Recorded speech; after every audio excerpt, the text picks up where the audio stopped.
బట్టలు దేహాన్ని కప్పుతాయి. బట్టలు మనిషిని ఆకర్షణీయంగా మార్చుతాయి. బట్టలు హుందాతనానికి ప్రతిరూపంగా నిలుస్తాయి. బట్టలు ఆ రంగంలో వ్యాపారులకు కాసుల పంట పండిస్తాయి. అవే బట్టలు ఇప్పుడు వ్యాపారుల పాలిట శాపమయ్యాయి. పెట్టుబడిలో 10వ వంతు రాక వాళ్లు గగ్గోలు పెడుతున్నారు. ఎందుకో తెలుసా?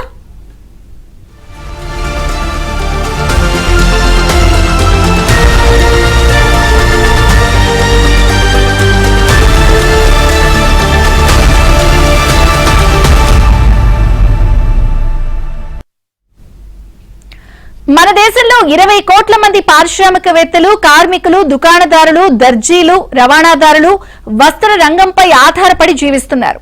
రోజు రోజుకి ఆ రంగం కుదేలవుతూ మసకబారుతుంది. మిల్లులు, దుకాణాలు ఒక్కొక్కటిగా మూతపడుతున్నాయి. చైనా వస్త్రాల దిగుమతి, రెడీమేడ్ దుస్తులు, షాపింగ్ మాల్స్ కల్చర్ ఆ రంగాన్ని నట్టేట ముంచేస్తున్నాయి. నెల్లూరు వస్త్ర వ్యాపారం దుస్థితిపై ఏబిఎన్ స్పాట్లైట్.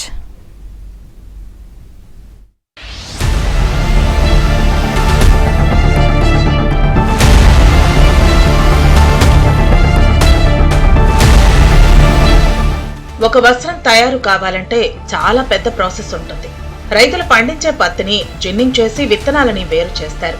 స్పిన్నింగ్ పద్ధతిలో ఆ దూదిని దారంగా తయారు చేస్తారు. పవర్ లూమ్స్ లో ఆ దారాన్ని ఉండలుగా చుడతారు.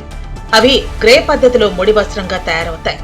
ఆ ముడి వస్త్రాలని ప్రాసెసింగ్ యూనిట్లలో డైయింగ్ చేసి రకరకాల రంగులు, డిజైన్లతో వస్త్రాలని రూపొందిస్తారు. ఈ జిన్నింగ్, స్పిన్నింగ్, పవర్ లూమ్స్ పరిశ్రమలు, ప్రాసెసింగ్ యూనిట్లకు గతంలో గుజరాత్, మహారాష్ట్ర, రాజస్థాన్ రాష్ట్ర ప్రభుత్వాలు పెద్ద ఎత్తున రాయితీలు ఇచ్చేవి. అందుకే గుజరాత్ లోని సూరత్, మహారాష్ట్రలోని ముంబై, రాజస్థాన్లోని భిల్వారా ప్రాంతాల్లో వేల సంఖ్యలో పరిశ్రమలు, యూనిట్లు ఏర్పాటయ్యాయి. 10 ఏళ్ల కిందటి వరకు ఇవన్నీ ఓ వెలుగు వెలిగాయి. చీరలకు సూరత్, షర్టింగులకు ముంబై, షూటింగులకు భిల్వారా ప్రసిద్ధి చెందాయి. ఇక ఏపీలో జిన్నింగ్ మిల్లులు అధికంగా ఉండేవి. ఇప్పుడు అవన్నీ ఒక్కొక్కటిగా మూతపడుతున్నాయి. పరిశ్రమలను తొలగించి ఆ భూములని పారిశ్రామికవేత్తలు అమ్మేసుకుంటున్నారు. ఆ డబ్బుతో ఇతర రంగాల్లో పెట్టుబడులు పెట్టుకుంటున్నారు. ఎటొచ్చి వాటిపై ఆధారపడి జీవించే లక్షలాది కార్మికులు వారి కుటుంబాలతో రోడ్డున పడుతున్నారు.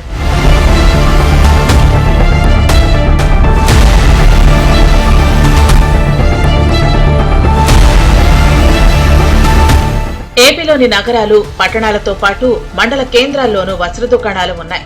కావలి, చీరాల, రాజమండ్రి, ప్రొద్దుటూరు వంటి పట్టణాల్లో హోల్సేల్ వస్త్ర వ్యాపారాలు ఊహకందని రీతిలో సాగేవి. ఆయా ప్రాంతాల్లో 1కి 4-5 మార్కెట్లు, వేల సంఖ్యలో దుకాణాలు ఉండేవి.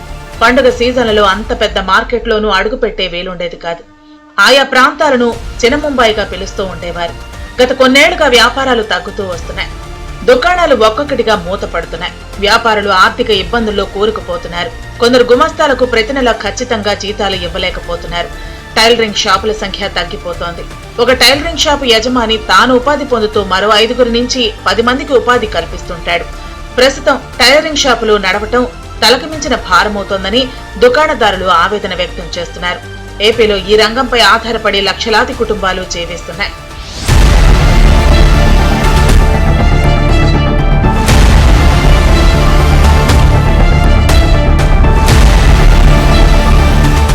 ప్రజల జీవన విధానంలో అనూహ్యమైన మార్పులు వస్తున్నాయి. ఒకప్పుడు ప్రతి ఒక్కరూ వస్త్రాలు కొనుగోలు చేసి టైలర్ వద్ద తమకి అనుకూలంగా దుస్తులు కుట్టించేవారు.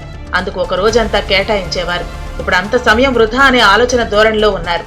వస్త్రాలు కొనుగోలు చేసి వాటిని కుట్టేస్తే ఖర్చు తడిసి మోపుడవుతుందనే భావన పెరుగుతోంది.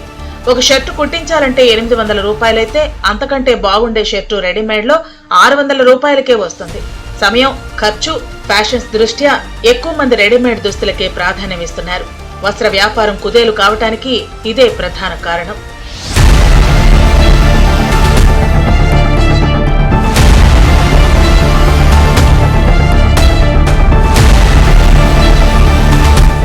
కోల్కతా మహానగరం మొదటి నుంచి రెడీమేడ్ దుస్తులకి పెట్టింది పేరు. బంగ్లాదేశ్ నుంచి వలసదారులు అక్కడికి వచ్చి సెటిల్ అవుతూ ఉంటారు. కూలీలు, కార్మికులు తక్కువ వేతనాలకే పనిచేస్తూ ఉంటారు. దాంతో రెడీమేడ్ రంగం విస్తరించింది. ఇటీవల కాలంగా శరవేగంగా రెడీమేడ్ రంగం పైకి ఎగబాకుతోంది. బెంగళూరులోనూ 10ల సంఖ్యలో రెడీమేడ్ దుస్తుల పరిశ్రమలు వెలుస్తున్నాయి. అందుకే చిన్నపాటి పట్టణాల్లోనూ షాపింగ్ మాల్స్ వెలుస్తున్నాయి. ఏపీలో 2000కి పైగా పెద్దపాటి షాపింగ్ మాల్స్ ఉన్నాయి. చిన్నా చితక రెడీమేడ్ దుకాణాలైతే లెక్కే లేదు. ఈ టెక్స్టైల్ పరిశ్రమ అనేది చాలా ఇబ్బందులు పడతా ఉంది. గత 4 సంవత్సరాలుగా ప్రతి సంవత్సరము ప్రతి ఒక్కళ్ళకి టర్నోవర్ తగ్గుతూ వస్తూ ఉంది. ఈరోజు కూలీలకు పని లేదు, వస్త్ర పరిశ్రమలో గుమస్తాలకు పని లేదు, ఓనర్లకు పని లేదు, అప్పులు ఇవ్వాల్సిన పరిస్థితి ఏర్పడుతూ ఉంది. ఈ అప్పులు కూడా తీసుకున్న వాళ్ళు సకాలంలో చెల్లించలేకపోతున్నారు. ఎందుకంటే ఇక్కడ వస్త్ర పరిశ్రమ అనేది మన రెడీమేడ్ వస్త్రాలు అనుకూలంగా రావడం అనేది ఒకటి, రెడీమేడ్గా ఎప్పటికప్పుడు దొరకడం అనేది ఒకటి. ప్రత్యేకించి మన ఆంధ్రప్రదేశ్ 2 తెలుగు రాష్ట్రాల్లో షాపింగ్ మాల్స్ అనేవి చాలా విపరీతంగా నెలకొక షాపింగ్ మాల్ లెక్కన పుట్టుకొస్తూ ఉంది. ఈరోజు వాళ్ళు ఇచ్చే ఆఫర్లతో వస్త్ర పరిశ్రమ గిలగిలలాడిపోతూ ఉంది. చిన్న నిరుపేద వర్గాలకు సంబంధించిన వాళ్ళు ఎక్కువగా దీనిపైన ఆధారపడి ఉన్నారు. ఇటువంటి పరిస్థితుల్లో ఈ వస్త్ర పరిశ్రమ పూర్తిగా దెబ్బతిన్నదని మేము భావిస్తా ఉన్నాము. కేంద్ర ప్రభుత్వం వస్త్రాలపై 5% జీఎస్టీ విధిస్తోంది. పత్తి కొనుగోలు దగ్గర నుంచి అన్ని దశల్లోనూ పన్ను చెల్లించాల్సి వస్తోంది. అందుకే వస్త్రాల ధరలు ఎక్కువగా ఉంటున్నాయి. మన దేశంలో తయారయ్యే ఒక షర్ట్ పీస్ 200 నుంచి 250 రూపాయల ధర ఉంటే చైనా నుంచి దిగుమతయ్యే అదే రకం షర్ట్ పీస్ 100 రూపాయలకే వస్తుంది. ప్రస్తుతం చైనా నుంచి పెద్ద ఎత్తున వస్త్రాలు దిగుమతవుతూ ఉండటం మన వస్త్ర రంగం కుదేలవటానికి మరో కారణంగా చెప్పుకోవాలి. కేంద్ర ప్రభుత్వం గతంలో వస్త్ర సంబంధిత పరిశ్రమలకి విరివిగా రాయితీలు ఇస్తుండేది. ఇప్పుడు ఆ రాయితీలని తగ్గించేసింది. బడా వస్త్ర పరిశ్రమలకు అధిక ప్రాధాన్యమిస్తుంది. ఢిల్లీలో త్వరలో టెక్స్ 2025 నిర్వహించి విదేశీ పెట్టుబడిదారులకు స్వాగతం పలకనుంది. అయితే దిగువ స్థాయిలో కుదేలవుతున్న వస్త్ర రంగం గురించి పట్టించుకోవటం లేదనే ఆరోపణలు ఎదుర్కొంటోంది. వస్త్ర వ్యాపారం గత 6-7 సంవత్సరాల నుంచి చాలా కుదేలైపోయింది. వ్యాపార రంగంలో పెట్టుబడులు అయితే లక్షలు తెచ్చి పెడతా ఉన్నారు. బాడుగులకి షాపులు తీసుకుంటున్నారు, గోడౌన్ల కింద వాడుకుంటా ఉన్నారు. ఈరోజు గుమస్తాలకి సరైన టైంలో జీతాలు చెల్లించే పరిస్థితిలో వ్యాపారాలు లేవు. అలాగే షాపులకు బాడుగులు కానీ ఇవన్నీ ఇవ్వాలంటే కూడా మెయింటెనెన్స్, ట్రాన్స్పోర్టేషన్ కానీ ఎంతెంత అవుతుందో లక్షల్లో అవుతా ఉంది. కనీసం వ్యాపారాలు సజావుగా సాగితే దాన్ని పూర్తి చేసుకునేదానికి ఈ షాపు యజమానులకు అవకాశం ఉంటుంది. కానీ వ్యాపార రంగం పూర్తి స్థాయిలో పడిపోయింది. ఈ సంవత్సరం మరీ నీచంగా ఉంది. గత సంవత్సరాలతో పోల్చుకుంటే ఈ సంవత్సరం రూపాయలు 20 పైసలు కూడా వ్యాపారం జరగలేదు. అందరూ చాలా బాధపడతా ఉన్నారు. బయటకు చెప్పుకోలేని పరిస్థితిలో వస్త్ర వ్యాపారులంతా ఉన్నారు. ఈగలు తోలుకునే పరిస్థితిలో ఉన్న వస్త్ర దుకాణాలకు పూర్వ వైభవం వస్తుందా? దేశంలో వ్యవసాయం తర్వాత 2వ అతిపెద్ద రంగమైన వస్త్ర రంగాన్ని కేంద్రం ఆదుకుంటుందా? ఇలాగే పరిశ్రమలు, దుకాణాలు మూతపడుతూ పోతే ఆ రంగంపై ఆధారపడ్డ సగటు జీవుల పరిస్థితులేంటి? ఇవన్నీ $1 మిలియన్ ప్రశ్నలుగా మిగిలి వారి మెదళ్లని తొలిచేస్తున్నాయి. రాబోయే రోజుల్లో ఏం జరుగుతుందో చూడాలి.